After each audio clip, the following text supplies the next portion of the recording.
ઓમ શાંતિ। આજની જે આપણી આધ્યાત્મિક વાર્તા છે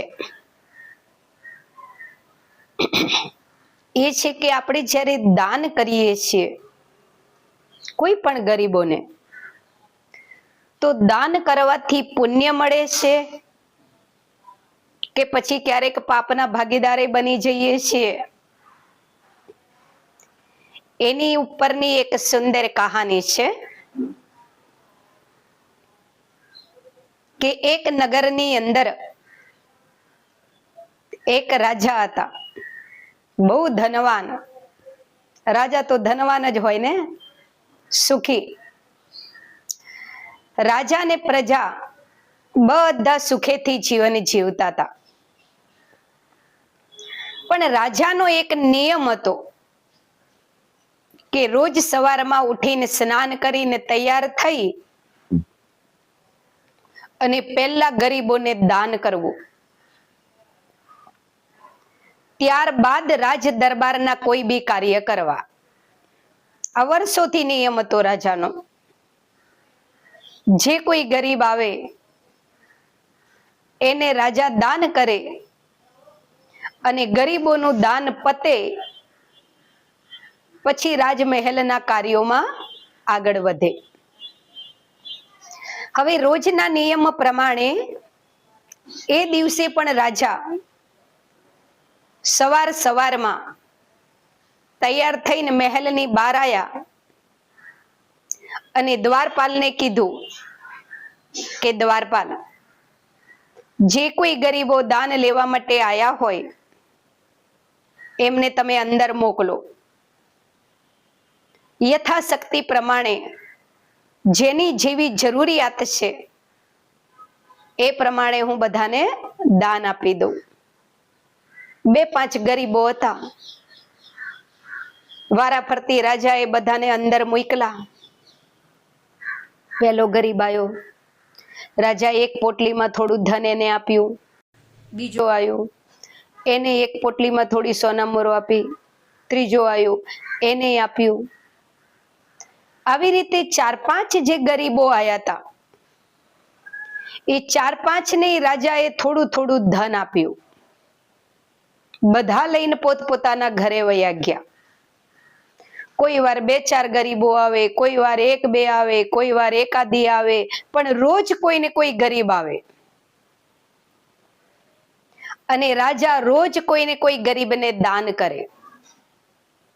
આ રાજાનો નિત્ય નિયમ હતો, ક્રમ હતો। એમ કરતા કરતા રાજાની આયુષ્ય પૂરી થઈ। હવે આયુષ્ય જ્યારે પૂરી થાય ત્યારે આત્મા દેહનો અહીંયા ત્યાગ કરી અને આત્માનું જે અસલી ઘર છે ભગવાનનું ધામ, ત્યાં આત્મા જાય। તો રાજાની એ આયુષ્ય પૂરી થઈ, રાજાએ શરીર છોડ્યું। રાજાની આત્માએ શરીર છોડીને ધર્મરાજના દરબારમાં ગઈ। જેવી ધર્મરાજના દરબારમાં ગઈ એટલે ધર્મરાજે ચિત્રગુપ્તને કીધું કે હે ચિત્રગુપ્ત, તમે આ રાજાનો ચોપડો તપાસો અને રાજાનો ચોપડો તપાસીને તમે કહો કે રાજાના કર્મનું જે ખાતું છે એ કેવું છે, કેટલું પાપ છે, કેટલું પુણ્ય છે। કારણ કે જે પ્રમાણે રાજાનું ખાતું હશે એ પ્રમાણે આપણે રાજાને હવે આગળનો જન્મ આપવાનો છે। આ જન્મમાં રાજા હતા એ તો એમના આગલા જન્મના કર્મનું ફળ હતું, એટલે રાજા એ ઘરમાં જન્મ મળ્યો।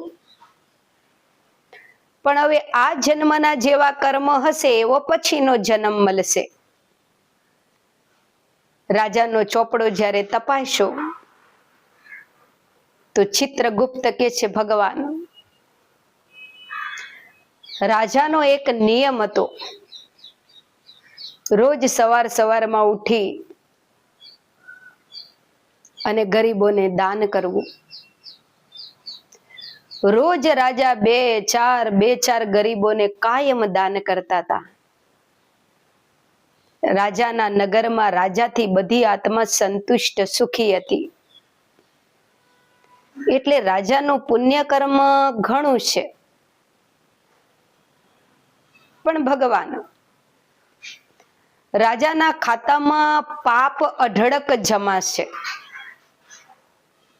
રાજા ઉભા ઉભા સાંભળતા હતા. જ્યાં સુધી પુણ્યની વાત હતી ત્યાં સુધી રાજા શાંતિથી સાંભળતા હતા. પણ જેવું ચિત્રગુપ્તે કીધું કે ભગવાન રાજાના ખાતામાં અઢળક પાપ જમાશે, તો રાજાને નવાઈ લાગી, ધર્મરાજને નવાઈ લાગી. ધર્મરાજને એવું થયું કે જે વ્યક્તિ રોજ દાન પુણ્ય કરતું હોય, જે વ્યક્તિ રોજ ગરીબોને સહાય કરતું હોય, એના ખાતામાં પાપ ક્યાંથી અઢળક હોય? પણ ચિત્રગુપ્ત કહી રહ્યા છે એનો મતલબ એકદમ સનાતન સત્ય છે.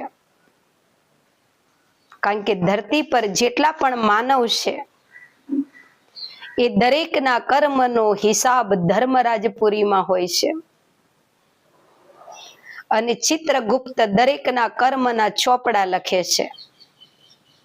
પછી એ રાજા હોય કે રંક હોય, જે જેવું કર્મ કરે એવો એનો ચોપડો લખાય.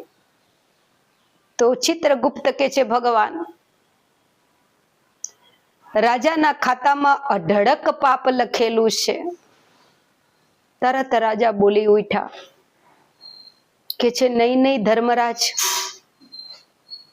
મેં કોઈ દિવસ પાપ નથી કર્યું. તો પછી અઢળક પાપ તો ક્યાંથી હોય? પાપ જ કોઈ દી નથી કરતો. તો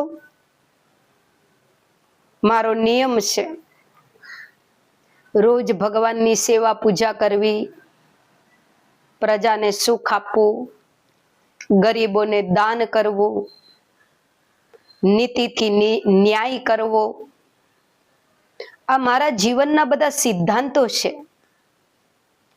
અને ભગવાન આખી જિંદગી હું મારા નિયમ જે છે જીવનના સિદ્ધાંતો એની ઉપર જ ચાલ્યો હું. તો ક્યાંથી મેં પાપ કર્યું હોય? તો ધર્મરાજ કે છે રાજાને કે રાજાજી, ચિત્રગુપ્તનો ચોપડો કોઈ દિવસ ખોટું ન બોલે.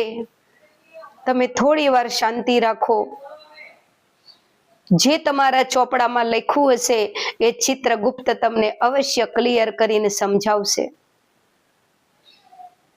અને ધર્મરાજે ચિત્રગુપ્તને કીધું કે ચિત્રગુપ્ત, તમે કહો છો કે રાજાના ખાતામાં બહુ પાપ જમાશે,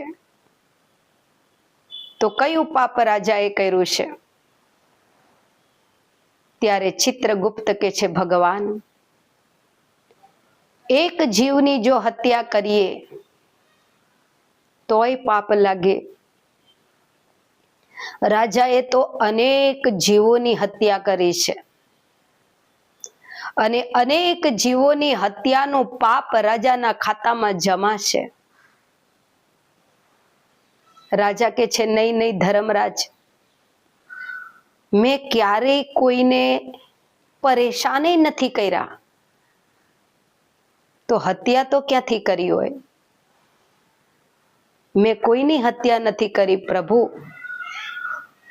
કોઈ પણ વ્યક્તિ ગુનો કરતો તોય હું કોઈ દી એને ફાંસીની સજા નતો આપતો, એને કાલ કોટડીમાં પૂળો રાખતો હતો. પણ હત્યા મેં ક્યારેય કોઈની નથી કરી. ત્યારે ચિત્રગુપ્ત કે છે રાજાજી, તમારો રોજનો નિયમ હતો કે રોજ સવાર પડે એટલે તમે ગરીબોને દાન કરતા હતા. એક દિવસ તમારા ત્યાં એક ગરીબ માછીમાર આવ્યો હતો. તમે એને સોનામૂર દાન કરી. માછીમારને સોનામૂર શું કરવી હોય? એ તો ઝૂંપડામાં રહેવા વાળો વ્યક્તિ. એને સોનામોર વેચી દીધી અને સોનામોર વેચ્યા પછી એની પાસે જે ધન આવ્યું એ ધન લઈને માછીમાર જ્યારે ઘરે આવ્યો ત્યારે માછીમારની પત્ની કહે છે કે રાજાએ તમને જે સોનામોર આપી અને સોનામોરમાં જે આટલું ધન આવ્યું છે તો એક કામ કરો ને,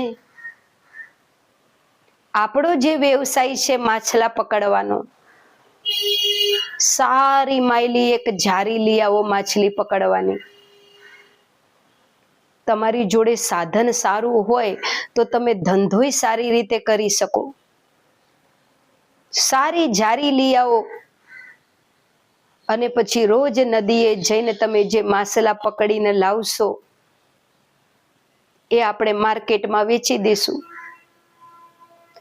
અને એમાં જે ધન આવે એમાં આપણું ગુજરાન ચાલશે. તો એની પત્નીના કીધા પ્રમાણે માછીમારે સોનામોર વેચીને જે ધન આવ્યું હતું એ ધન લઈને માર્કેટમાં ગયો. ત્યાં જઈને મોટી માછલી મારવાની જારી લાયો અને ઘરે આવ્યા પછી રોજ સવાર પડે એટલે જારી લઈને નદીએ જાય અને જારી નદીના પાણીમાં નાખે. માછલીઓ જારીમાં ફસાઈ જાય. જેવી જારી પાણીની બહાર કાઢે તો જારીની હંગાત હંગાત માછલીઓ બહાર આવતી હતી. પણ જેવી માછલી બહાર આવે તો માછલી પાણી વગર રહી ન શકે. પાણી વગર માછલીઓ તડપડિયા મારવા માંડી અને તડપડિયા મારતા મારતા પ્રાણના ત્યાગ કરી દીધા. અને આવું રાજાજી એક દી તમે નતું કર્યું માછીમારે. આ તો માછીમારનો વ્યવસાય હતો. રોજ માછીમાર જારી લઈને નદીએ જતો હતો. રોજ એક થેલી ભરીને ટોપલું ભરીને માછલીઓ નદીમાંથી બહાર કાઢતો હતો અને પાણી વગર માછલીઓ તડપી તડપીને મરી જતી હતી. એ મરેલી માછલીઓ માર્કેટમાં વેચી આવતો હતો અને એના પૈસામાં એનું ઘરનું ગુજરાન ચાલતું હતું. પણ રાજાજી, આ પાપ અડધું તમારા ખાતામાં લખાયું છે. રાજા કે છે, ભગવાન, મેં કઈ માછલી નહીં મારી અને હું તો ભગવાન જાણતોય નહીં કે કોઈ ગરીબ માછીમારે મારા ત્યાં દાન લેવા આવ્યો હતો. મેં એને સોનામોર આપી તો એને માછલીની જારી ખરીદી અને માછલીની જારી ખરીદીને રોજ માછલી મારતો તો. આ બધી જ બાબતથી હું અજાણ્યો છું ભગવાન, મને કઈ ખબર નહીં. તો મારા ખાતામાં કેમ લખી દીધું ચિત્રગુપ્તે? ત્યારે ધર્મરાજ કે છે, જુઓ રાજાજી, તમે કોઈ પણ કર્મ જાણીને કરો, કોઈ બી પાપ કે કોઈ પણ પાપ તમે અજાણતા કર્યું, પણ પાપ કરવા માટે તમે જ્યારે નિમિત્ત બનો છો ત્યારે એ પાપ કર્મ તમારા ખાતામાં લખાઈ જાય છે. જાણે કે અજાણે તમે માછીમારને સોનામોર આપી, એ સોનામોરથી એને ધન પ્રાપ્ત કર્યું, એ ધનથી એને માછલીની જારી ખરીદી અને માછલીની જારી ખરીદ્યા પછી એ રોજ માછલી મારવા માંડ્યો. માના એની જોડે જ્યાં સુધી જારી નથી ત્યાં સુધી એ માછલી નતો મારતો. જેવી એની પાસે માછલી મારવાની જારી આવી, એને માછલીઓ મારવાનું ચાલુ કરી દીધું. તો માછલી મારવાની જારી આવી ક્યાંથી? તમે સોનામોર દાન આપી એટલે. તો તમારું ધન હતું, તમારા ધનથી એ સાધન ખરીદવામાં આવ્યું હતું અને એ સાધનથી રોજ પાપ થતું હતું. એટલે અડધું પાપ માછીમારના ખાતામાં જમા થતું હતું અને અડધું પાપ તમારું ધન હતું, તમારા ધનથી જારી ખરીદવામાં આવી હતી, એટલે અડધું પાપ તમારા ખાતામાં જમા થયું. રાજા કે છે ધર્મરાજને, કે છે ભગવાન, આવી બધી મને થોડી ખબર હતી. મારો તો નિયમ હતો કે રોજ સવારે જે કોઈ ગરીબો મહેલમાં આવે એમને ખાલી હાથે ન જવા દેવા, થોડું વધુ પણ દાન આપવું. તો જેમ રોજ હું બીજા બધા ગરીબોને આપતો હતો એમ મેં માછીમારને આપી. હવે એને જારી ખરીદી અને એને આટલી બધી માછલીઓ મારી, એમાં મારું તો પાપ ન બનવું જોઈએ ને. તો ભગવાન કે છે, દેખ બેટા, કર્મની ગતિને તું સમજવાનો પ્રયત્ન કર. પાપ પાપી કરે, પણ પાપ થતું જોવા વાળો, આંગળી ચીંધવા વાળો, પાપ કરવા વાળો બધાના ખાતામાં જમા થાય. પાપે ભલે પાપીએ કર્યું પાપ, પણ એ પાપીને પાપ કરવાની પ્રેરણા કોને આપી? જેને પ્રેરણા આપી હોય એના ખાતામાં જમા થતું હોય છે. એમ તમારા કારણે માછીમાર રોજ માછલીઓ મારતો હતો, એટલે તમારા ખાતામાં પાપ કર્મ જમા થયું છે. અને તમે સ્વીકાર કરો કે ન કરો, હવે પછીના જન્મની અંદર તમારે તમારા કર્મને ભોગવવું જ પડશે. રાજા મનમાં અફસોસ કરવા લાગ્યો. મનમાં વિચારતો તો રાજા કે હું તો એવું સમજતો હતો કે ભગવાને મને આટલી બધી ધન સંપત્તિ આપી છે, રોજ ગરીબોને દાન કરું તો મને પુણ્ય મળે અને એ પુણ્યના ફળ સ્વરૂપે મને સુખ મળે. પણ આ મારો વહેમ હતો. પુણ્ય કરતા કરતા મારાથી ક્યારે પાપ થઈ ગયું મને ખબર ન પડી. હવે થઈ ગયું છે તો ભોગવવું તો પડશે જ. અને રાજા હાથ જોડીને ધર્મરાજને કહે છે, મહારાજ, મારા ખાતામાં હવે પાપ લખાઈ જ ગયું છે, તો પછી હું ભોગવવા તૈયાર છું. પણ મને અફસોસ એ વાતનો છે કે દાન કરવાથી પુણ્ય જ મળે, એ ગલત ફહેમીમાં હું જે જીવતો હતો, એ આજે ધર્મરાજના દરબારમાં આવ્યા પછી મને ખબર પડી કે દાન કરવાથી પુણ્ય જ મળે એવું નથી હોતું. દાન કરવાથી ઘણીવાર પાપના ભાગીદાર પણ બનીએ છીએ. કારણ કે જેને તમે દાન કરો છો એ પાત્ર કેવું છે, તમારા દાનનો એ ઉપયોગ કેવી રીતે કરી રહ્યો છે, એ પ્રમાણે તમને પાપ ને પુણ્ય મળતું હોય છે. તો આ જે આધ્યાત્મિક વાર્તા હતી, એ વાર્તાનો સાર શું છે કે આખી જિંદગી રાજા જે સમજતો હતો કે હું પુણ્ય કરી રહ્યો છું, પુણ્ય કરી રહ્યો છું, પુણ્ય કરી રહ્યો છું, વાસ્તવમાં રાજા બહુ મોટા પાપના ભાગીદાર બની ગયા હતા અને ભોગવા વગર હવે છૂટી શકે એમ નતા. એમ ઘણી વાર આપણે બધા એવું સમજતા હોઈએ છીએ કે હું ઘણી ભક્તિ કરું છું, ઘણું દાન પુણ્ય કરું છું, પણ દેખો, દાન પુણ્ય કરો, પણ શાસ્ત્રોમાં આપણને શું કીધું છે? પાત્ર જોઈને દાન કરો. તમે જેને દાન કરો છો ને એ પાત્રને પહેલા જોવો કે તમે એને અન્ન દાન કર્યું તો એ અન્ન ખાવામાં લેવાનો છે. તમે એને વસ્ત્ર દાન કરો છો, પણ સાચે એને વસ્ત્રની જરૂર છે. તમે એને ધન દાન કરો છો, પણ એ તમારા ધનને સહી માર્ગે વાપરી રહ્યો છે. એ ચેક કરીને ભગવાન કે છે દાન કર. એટલા માટે ઋષિ મુનિઓએ આપણને કીધું ને, પાત્ર જોઈને દાન કરો. નકરું દાન કરો નહીં. રાજાની જેમ ખાલી બસ દાન કરવાનો નિયમ રાખશો, ક્યારે પાપના ભાગીદાર બની જશો ખબર નહીં પડે.